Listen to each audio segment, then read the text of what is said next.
Shalom and welcome to another in our series of podcasts from Temple Beth Am, a dynamic center for conservative Judaism in Los Angeles. This is Meditation and Mindfulness with Rabbi Adam Kligfeld. Boker Tov, everyone. Good morning to those who are here in my office in Los Angeles, to those who are joining via Zoom. Hello to anyone who's watching on Facebook Live, and hello to anyone who might be joining us on the Temple Beth Am podcast. It's Friday morning, at least in Los Angeles. Those for whom Shabbat is a regular part of our lives are gearing up again for a day of rest and introspection and holiness. And our minds, or at least my mind, is always on the Parsha. What's speaking to us from our ancient words that can give us some sense of Rabbi Kligfeld. awareness or boost or alertness. One of my favorite things to pull out of the really inscrutable verses regarding the Para Aduma, the red heifer, something that I've talked about many times. I'm not sure if I ever have meditated on it, is how this really ancient, centuries pre-psychological text, pre the field of psychology text, understood something about the ebb and flow of spiritual energy and life-giving and life-ebbing energy. As many of you know, the Para Aduma, the red heifer, this very strange ritual, an extremely rare brownish reddish calf has to be born with no blemishes. It's then slaughtered. It's then burned. Its ashes are added to water, some bizarre admixture, and then that potion is sprinkled over those who are making the transition from the most intense form of tumah, which you've heard me teach about this. I refuse to translate as impurity, but the most intense form of life-ebbing, spirit-ebbing reality, which you obtain by having direct contact with the dead. The transition from that to tahara, to a place where you had full access to ritual life, and you were back on the pathway to regeneration. And what's fascinating about this is that the Kohen who administered the waters of the Para Aduma had to be himself, it was always a he, in a state of tahara in order to cater to the person who's in a state of tumah. But in the process of catering to the person who's in a state of tumah, to coax that person to tahara, what happens to the Kohen? The Kohen, he transitions from being tahor to being tameh. It's not a punishment, from my perspective, because being tameh is not a tisk-tisk. It's a reality. You confronted something that sapped you, that drew something away from you. If you go to a funeral, you go to a shiva, you're going to be diminished on some level, not in a bad way, but in a way that you're aware of some aspect of your life force ebbing from you. Listen, every day that we're alive, we're one day closer to death, right? So life itself is on some level a trajectory towards tumah. But when you're in close contact with the actual body or the experience of someone who is lifeless, you cannot be other than tameh. And then to help a person to go from being tameh to being tahor, you yourself go into the category of tameh. Not because you did anything wrong, but because spiritual power is cyclical. And if you're in a helping profession, or even if you're not, just adding some,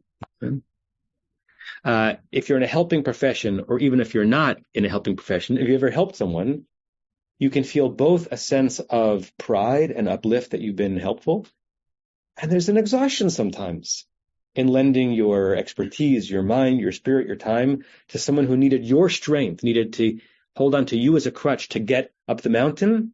You might be at the bottom of the mountain. That's over. That's okay. Thank God we live, those of us who do have this blessing, to live in community and in family where we have Kohanim who are there for us to help us when we are tameh, to get us back to tahor. And what does it say about the one who finally achieves tahara? Look for someone around you who might be tameh, to whom you can be a kohen, to sprinkle the proverbial waters on, to get them back to where you are. And as soon as you do, you'll rely on them, and over and over and over. There's something beautiful about that. We can't all be tahor at the same time. In fact, if you take this at its face value, about half of the human population at any given moment is either tahor or tameh. Because the moment someone went from being tahor to assist someone into being tameh, that person is now tameh and now needs the hand for the other person. I find that to be, first of all, incredibly wise given how ancient this text is, particularly if we extrapolate out from the pure ritual of the paraduma to all human interactions, and something for us, something worth pondering and worth meditating on in terms of where we are in that cycle at any given moment. So with that in mind, if you haven't already, I invite you to close your eyes and feel the gift you are giving to yourself just by claiming these moments with no intrusions, not even any real goal. It's just some moments for being, for descending into your body, and ascending into the heavens,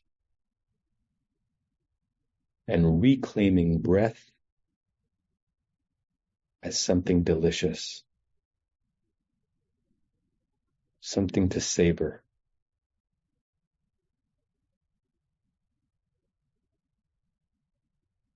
Place your feet flat on the ground in front of you, if you have not already. Your hands on your legs, palms upper, palms down. For as long as we hold this mindfulness experience, our eyes are closed because there's nothing to see. Our bodies are still because there's nothing to do. Our spirits are complete. There's nothing to want.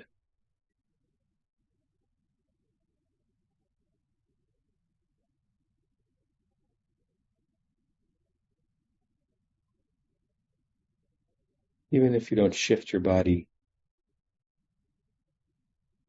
just imagine that you have claimed this body position with intent, with purpose. There's no accident to your posture.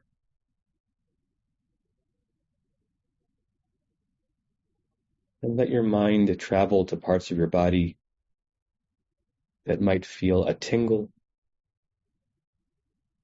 that you were not aware of, an aliveness, a vitality.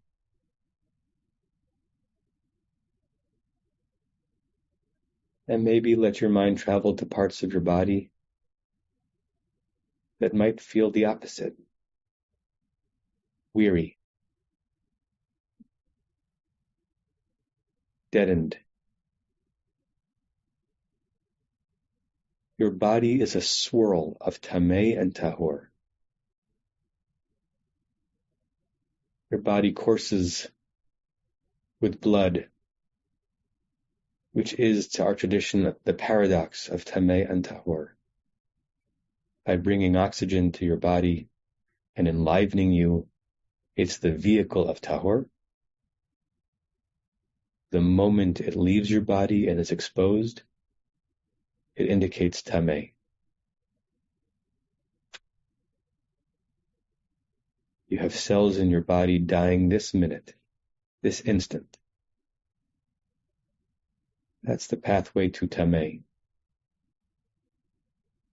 And you have neurons being formed, and microscopic processes keeping you alive, tahor.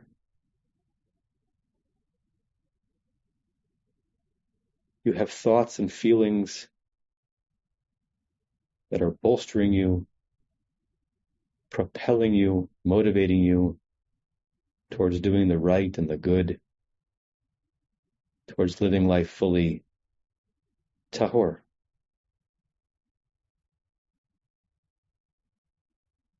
You have voices inside your own head that pull you down,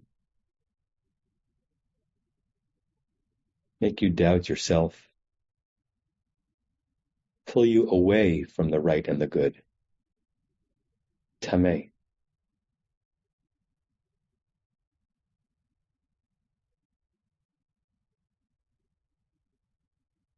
And you live in a world that is swirling with Tameh and Tahor. People marching up towards purity, life, beauty. People struggling in grief, in loss, adjacent to death. Tameh.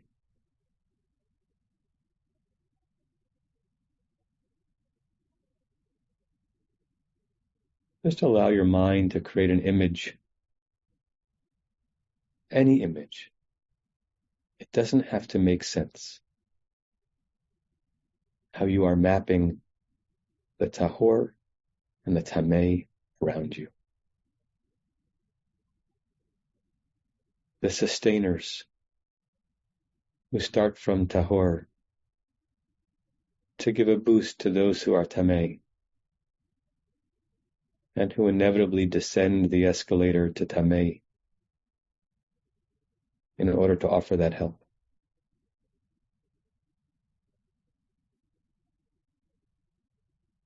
Those around you, with respect to whom you are in a position of Tahor, and so you can lend them a hand to bring them from Tameh.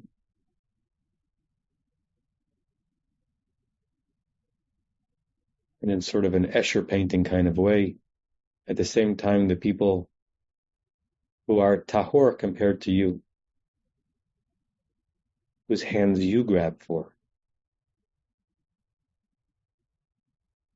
who help you, who do so willingly and generously, even though there's a cost, because they know you'll be there for them when you are Tahor and they are Tameh. Life flowing and life ebbing, offering care, relying on care. Tahor, Tameh, an endless, exquisite cycle.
When you're ready, you can come to the surface, share the closing meditation prayer, which we'll say 3 times.